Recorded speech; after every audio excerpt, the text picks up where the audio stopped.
Hey, thanks for joining me. This one is a doozy. I don't ever think of in advance what the titles of my videos are going to be until after I film them, but I'm pretty sure I'm going to have something saying to the effect that this is the worst looking comic I have ever seen in my life. And that is saying something, because I've been collecting comics for a long time. I've seen tons of different stuff. I am by no means an expert on everything. I'm no expert on anything.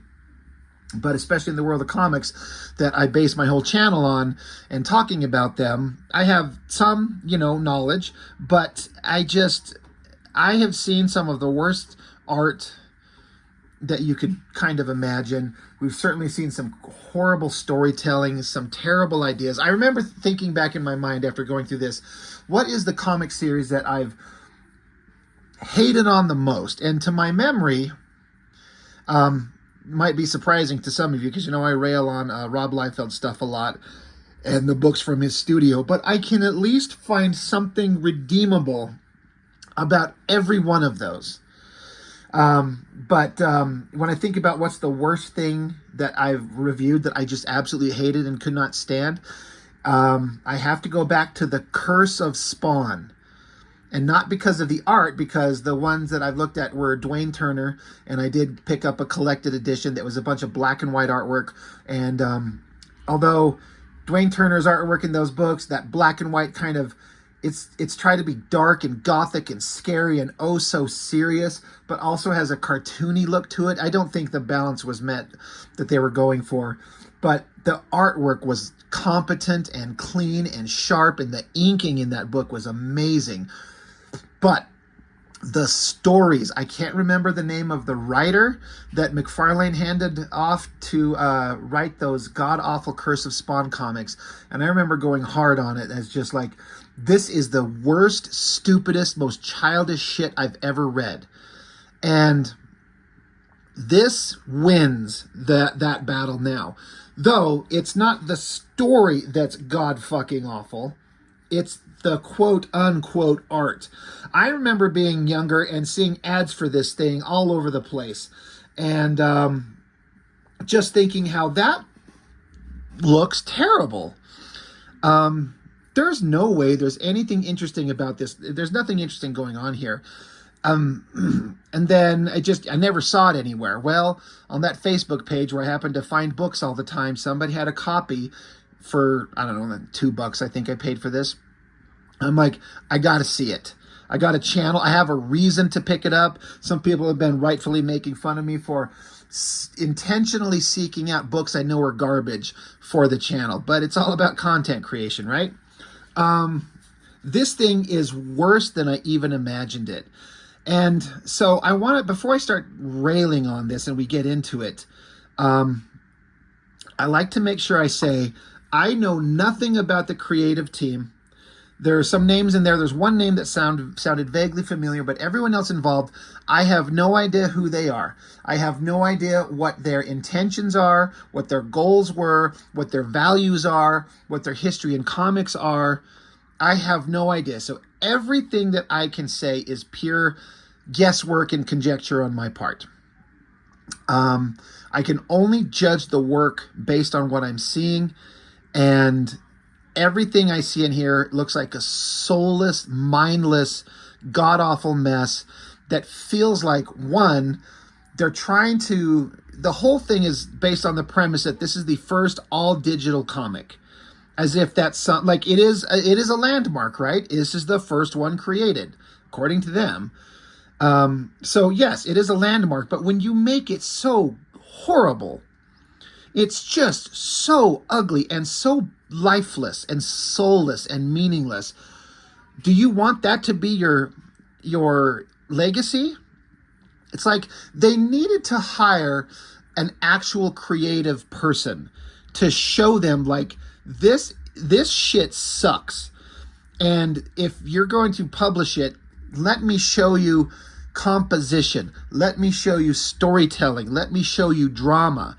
Let me try to make it better, the best version it can be, but it's still going to be terrible. So Like, they even fucked up here. It's, you got the shadow of the girl here, but then you got this dark shadow and then black text. It says 48 pages, but you can't even see it because it's folded into there. Full color, 3D graphics, all digital. Now, I think I saw, we'll flip it open and see that this was made in 93. So, for real, computer art was in its absolute infancy. I mean, you know, they're making movies like Jurassic Park and shit. So, you know, computer-generated graphics exist, but creating realistic dynamic imagery, like, we're not talking about people drawing with like their iPads and Clip Studio or using Photoshop or something like that. They build 3D models and they look horrible. And then that's funny is because they hype themselves up so much here. I wanted to read to you some of the stuff. This is another thing by the creative team, like a game. I don't know anything about that. But this opening text from Digital Comics, DC. Created with advanced computer 3D modeling and imaging, Donna Matrix arrives as a breakthrough in the history of comic books. Mankind's first written communications were pictures. We've gone from cave art to the printing press to computer-generated graphics faster than it takes to make a rock. What the fuck? That's so stupid. Computer graphic imaging, or CGI, has evolved to the point that millions of artists, animators, and graphic designers are using computers on a daily basis for the creation of dynamic imagery. Comic books are still, almost entirely, drawn and lettered by hand. Many firms still perform color separation by using mechanical, not digital processes. Donna Matrix is the first digital comic. Reactor, a new label on the comic book scene, breaks out of the pen and ink straitjacket, adapting computers for graphic storytelling. Adapting computers for graphic storytelling creates a bold new palette for comic book artists. With the artistic freedom of advanced computer 3D modeling and imaging, Digital Comics heralds a new era of comic book entertainment. So, again, maybe their hearts were in the right place. I just kind of get the feeling that they're like, somebody's just a computer guy, and he probably read comics, and he's like, we can make comics on the computer. We'll be the first ones to do it. That's our hook. That's how we make money. That's how we make a name for ourselves. But they kind of talk down on hand-drawn comic books. Like, they're like, oh, these chuckleheads still, like, they use pen and ink on paper. Those fools. We have this new thing with it just frees the artist. It's just another tool, and it's pointless if you don't know how to use it, you bunch of fucknuts. Digital Comics riding the wave. By 1983, Mike Saenz, I don't know if that's how you say his name, I'm probably screwing it up. Mike Saenz found the tedious constraints of developing and publishing comics frustrating. He realized computers could free him as an artist, so what he wants is shortcuts. He doesn't want to grind and make something worthwhile. He wants shortcuts. However, the software technology of the mid-'80s was not evolved to where his imagination could take him. Knowing this, he spent the next 10 years working in the computer industry. In 1984, using the first-generation Macintosh computer, Saenz created Shatter #1 as the first computer-generated comic book. Shatter attracted lavish media attention and broke all sales records among the independent comic publishers of the time. I wonder how accurate that actually is. Comic Works, the first computer program for creating comic books, was designed by Saenz in 1985. A year later, Saenz consulted with Kaleidoscope, a trailblazing method of coloring convention comic art. That system is used throughout the comic book industry today. Continuing to break new ground, Saenz created Iron Man Crash for Marvel Comics, the first full-color computer-generated graphic novel. A landmark in desktop publishing, the Iron Man graphic novel pioneered full-color pre-press lithography for desktop systems. So what? So fucking what? After years of work, Saenz was ready to explore his own ideas. Fired with what he imagined computer entertainment could be, Saenz founded his company Reactor in 1989. Reactor led the field with innovative CD-ROM games, Virtual Valerie in 1990 and Spaceship Warlock in 91 are international award winners. Okay, great. Games are fun. He had finally achieved the command of the software and technology and the independence he needed to fulfill his long-held dream. Digital Comics was born. Watching a digital comic being created is like being on a virtual movie set. Constructed within a computer are three-dimensional sets and 3D characters. Artificial lights are positioned and a virtual camera is maneuvered within the computer-generated environment to capture the images. Unlike conventional hand-drawn comics, CGI artists aren't limited to the first, 5th, or 50th draft. The artist is free to choose from an unlimited number of examples to find the perfect frame. They make that sound like that's some kind of super advantage. It's not. All it does is stop you up, and you like, it doesn't matter how many tools you have. If you don't know how to utilize these tools, then you're not going to create anything that looks good. That's one. And then two, yeah, drawing comic books by hand force you to learn fast. You better learn this shit or you're going to be out, because there's better people coming up behind you fast. And you got to commit that pencil and ink to paper and get it off and get it done. And if you have any sense of what you're doing, you can create incredible, great, memorable comics. This is so egotistical to make it sound like, oh, we could do all kinds of amazing things. Wait till we show you. Yeah, wait till you see what's in here. Lush and robust artwork is the vivid hallmark of computer graphic imaging. The crisp, clean graphics seduce the reader into the illusion of a photorealistic comic book world. I want you to remember that phrase. Photorealistic comic book world. Compelling pictures are just the beginning. Starting with engaging stories, Digital Comics emphasizes the cutting edge of comic books. The Digital Comics team is made up of skilled veterans from the comic book and computer software industries. Liberated with the CGI technology, the team is devoted to exploring the exciting new potentials of digital graphic design and computer graphic storytelling. Join us on the adventure. As I understand it, they only ever made this one book because the industry wouldn't support what they were doing. Or like the market wasn't the same. But the market kept going kind of strong for a while. This is made in, August of 93. So the comics industry is still going strong. Like, it's going to tank in a couple of years. Just start right there. Look at this. I don't think it's going to show up very well, maybe, but it is so pixelated. The resolution is fucking awful. Look at those lips. Look at those soulless, dead eyes. Compare this to a Frank Miller drawing on Daredevil. Or Dave Gibbons in Watchmen. And tell me how your Donna Matrix fucking plastic bullshit is the wave of the future. And then, so now you get this computer-generated imagery, like these boxy cityscapes. It's almost the only thing that kind of works. Even though it's hard to kind of make out, like, I guess you got a city, and then I guess that would be a flying car with a light on it. It's almost the only thing that works. So ship is flying around, coming down farther, closer into the city. So that's the only thing I think that kind of works, is doing expansive, cyberpunk, futuristic cityscapes that can seem to go into the distance, and the perspective is all done really well. And then if you kind of know what you're doing, the lighting, maybe that kind of works. But the story's kind of almost okay, except as I read it, it started to be really obvious to me, it seems, that this writer has got some really fucking kinky, weird sex fetish shit that he worked into a comic. Like, it's really stupid. But this guy is coming to find a old school, it's a mechanical mistress. He says, I'm looking for the XTC 69 unit. Ecstasy 69? Jesus Christ, please. But they're sex robots. And so this guy with goggles and the hat, look at this.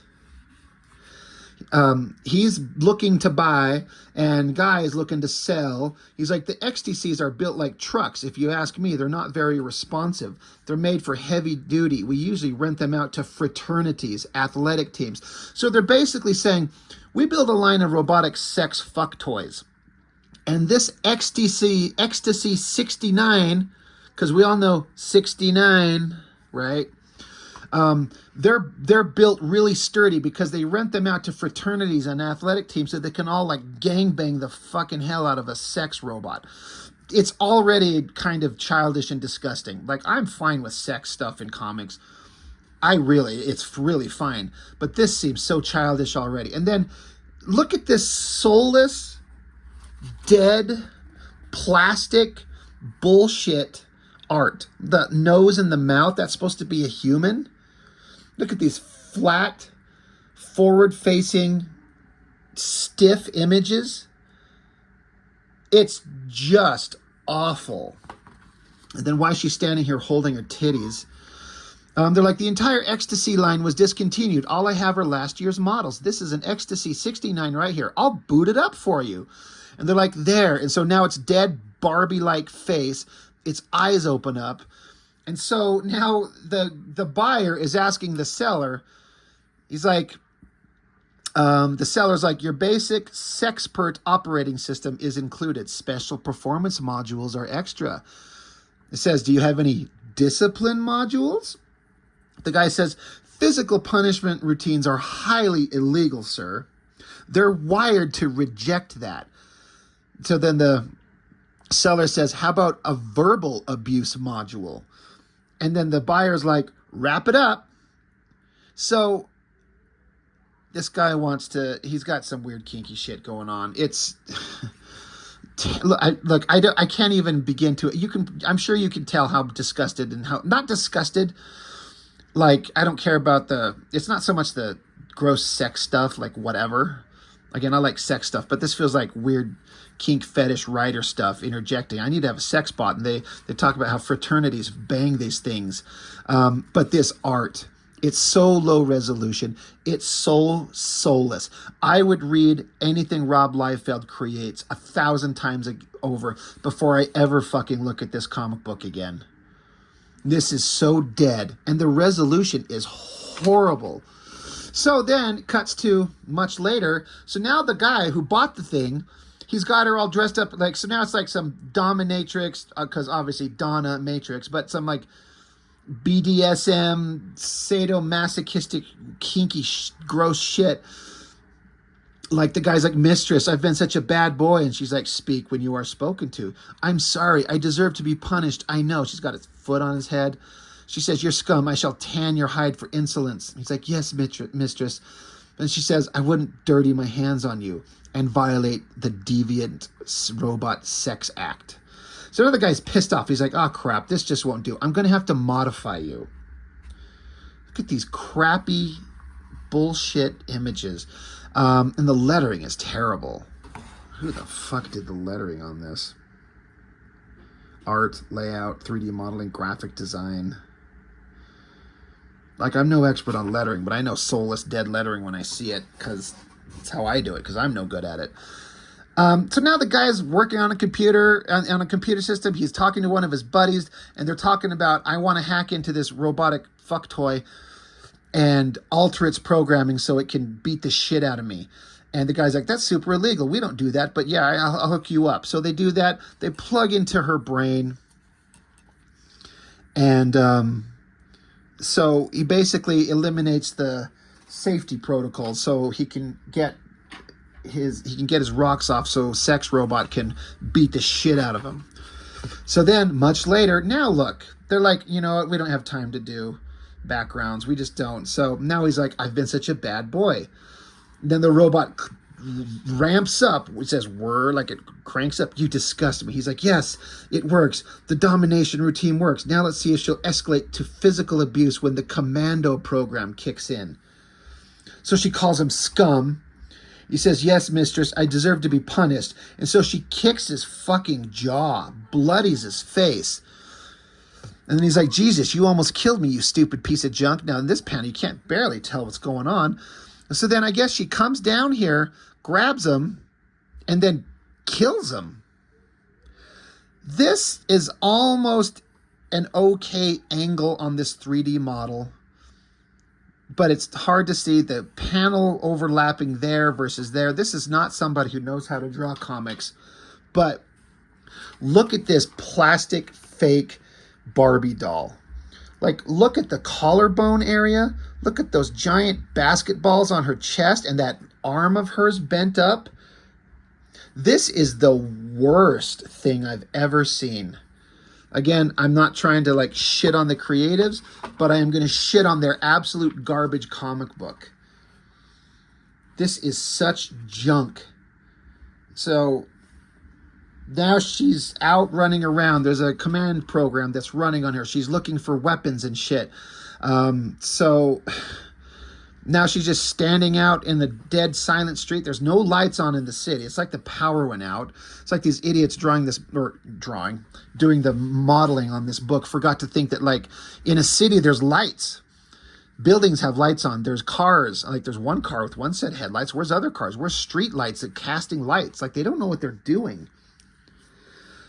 You probably can't tell what's going on in this panel, but she's ducked and hiding from a guy, and then a dude sees her and just assumes it's a real girl, so he starts hollering at her. And of course that's going to piss her off because we got to have tough girl murder men. And then look at these like basic 6-panel pages, which it's a perfectly acceptable layout format to draw this way if you have any idea of what you're doing. But she goes along, kills the guy, and you could barely make sense of what you're seeing, steals the truck. Look at this thing. Don't these look like almost like Lego toys? They're like, remember when they said at the beginning of the comic, photorealistic imagery? Look at that. That's their opinion of photorealistic imagery. Now, here's the thing. I understand that these things are hard to do. With the technology at the time, it was not possible. So this is what they thought was photorealistic imagery. And we're spoiled today with like, shit, AI. What's going on now? If you were to take the technology we have now and go back to 93 and show these guys, this is what we can do. You can just take a computer and type in bullshit prompts and it comes up with the most realistic looking stuff you've ever seen. These stupid plasticky looking Lego bullshit things, they already look laughable. But to me, this looks terrible for even the time. Like this might be the best computer generated comic art that you could do at the time. But just because you can doesn't mean you should, right? Remember that line from Jurassic Park? They were so concerned to think if they could. They didn't stop to think if they should. This is junk. They're like, oh, we could get her ass in there, so she got to fight a couple guys. Look at this scene. Look at this photorealistic imagery of those guys. It's so stupid. She fights, she gets guns. Look at her. It's a plastic toy, right? I mean, she is a robotic fuck doll, so she is a plastic toy. But God, and it just gets worse. It just keeps going. I'm past even caring about the story. She's just trying to find weapons to kill people and survive. And so I guess we're supposed to be turned on by this leather-clad, half-naked, stiletto-wearing fuckbot that might fuck us or might kill us. I do kind of feel like dying a little bit reading this thing. And all these panels are just so boring. I guess a flying vehicle finds her, so she goes running. She scales a wall so we can have an ass shot. And then this low-resolution side angle of her face looking out at what? Is this supposed to be a skyscraper or something? It's so bad. And then they had an ass shot. Now we got a snatch shot. We got to have this low angle. They're like, look, we got a 3D model. We can move the camera everywhere. We can stare straight up her pussy with the lightning bolt in the background. And then she jumps down. Soldiers, gunshots. It looks like PlayStation 2 graphics, except terrible. And PlayStation 2 was pretty bad. It was awesome at the time.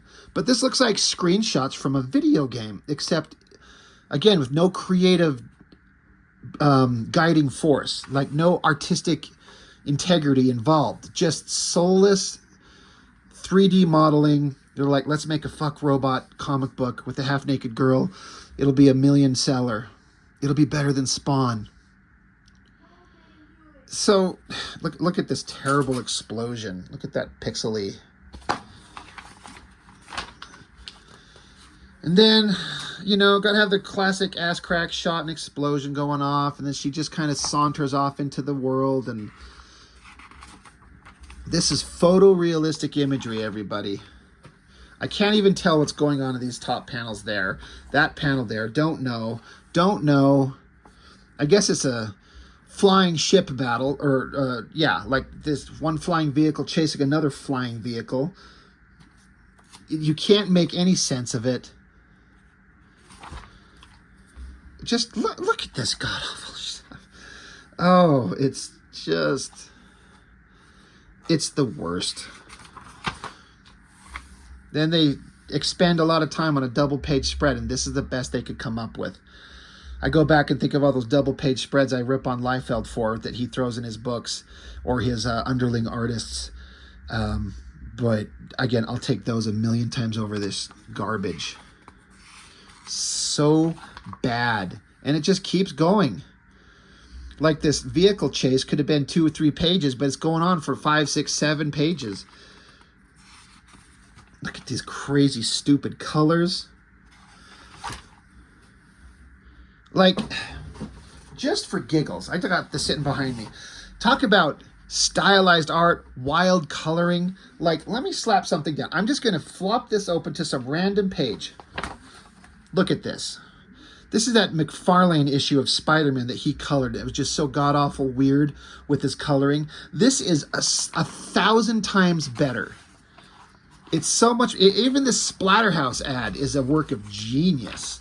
Look at this beautiful kind of comic art. Again, McFarlane's coloring fucked it all up. But it's still way more interesting than this. I mean, right? So, look, there's this big city shot. There you go. All right, that's almost useful. But, and then there's a double page spread, another big double page spread of a city shot and vehicles flying. But the buildings are all kind of just the same. It kind of works as like a city in the background. But again, make the lights in the windows glow. Where's some stars in the background? Put it like a sun that's low in the sky, so just a little glow of like oranges and yellows in the background fading into light blues and then dark and a black sky. Have some artistic interest and creativity. They can't. Another double page spread. This is almost okay. Explosion, the smoke, fire, and then she's backlit as she walks away. It's almost okay. This is the best thing in the book, I think, right here. And it's still terrible because she looks like a plastic Barbie doll. That is just a nightmare to get through. And then they go into this whole thing about how they make it. Now, that's kind of interesting. Like, here, we make wireframe models, and we have to animate them, and we can light them, and we do all this shit. But look, we got physical, hand-drawn character designs of the people in the book. The ships. I guess some forthcoming robotic characters. This page is so much more interesting artistically than anything in the book previous to it.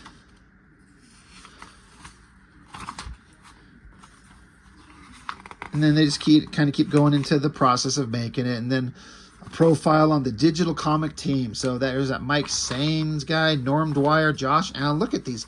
These are low resolution, heavily shadowed bullshit ego pictures. Like, I'm gonna have my hand up in front of my face with this dramatic lighting. Stop it. Next issue, which never come out as far as I understand it. They never made another book.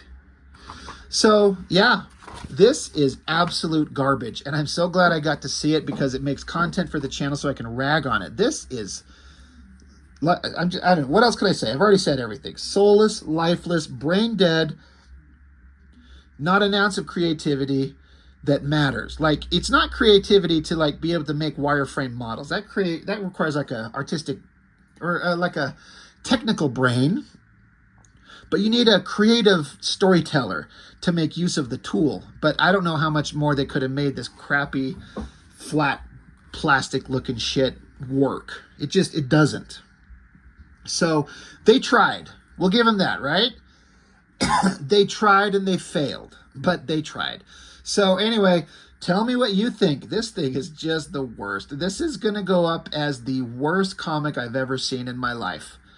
And I've seen Youngblood #1, which is actually a work of genius compared to this. Anyway, that's all I got. Thanks for watching. See you next time.